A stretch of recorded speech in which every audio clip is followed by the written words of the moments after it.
దూరం అవుతారని చెప్పి ఎవరు కూడా ఊహించలేని చెప్పండి. దాని కారణాలు కూడా మీరు ఊహించి ఉంటారని చెప్పండి.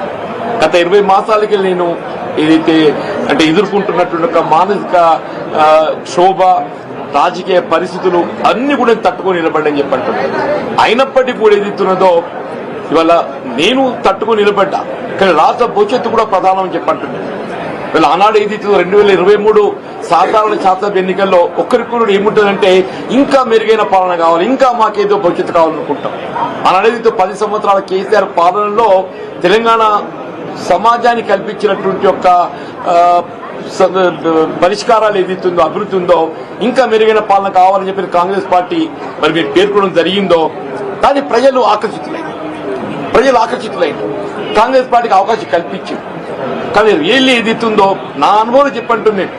ఐ సీన్ ఎన్టీ రామారావు గారి ప్రభుత్వం చూసా, నేను తదుపరి చెన్నారెడ్డి గారి ప్రభుత్వం చూసా, విజయభాస్కర్ గారి ప్రభుత్వం చూసా, రాజశేఖర్ గారి ప్రభుత్వం చూసా, చంద్రబాబు నాయుడు గారి ప్రభుత్వం చూసా, కేసీఆర్ గారి ప్రభుత్వం చూసా నేను.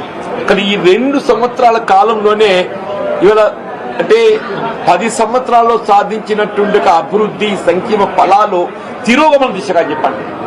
కేసీఆర్ గారు ఏ ఉద్యమ నేతగా తెలంగాణ రాష్ట్రాన్ని సాధించడానికి వారు ఉద్యమించిండ్రో, వారి సాధారణంగా తెలంగాణ రాష్ట్ర భవిష్యత్తు నిర్మాణానికి 10 సంవత్సరాలు కృషి చేస్తే అది 2 సంవత్సరాల్లో తిరోగమన చర్యగా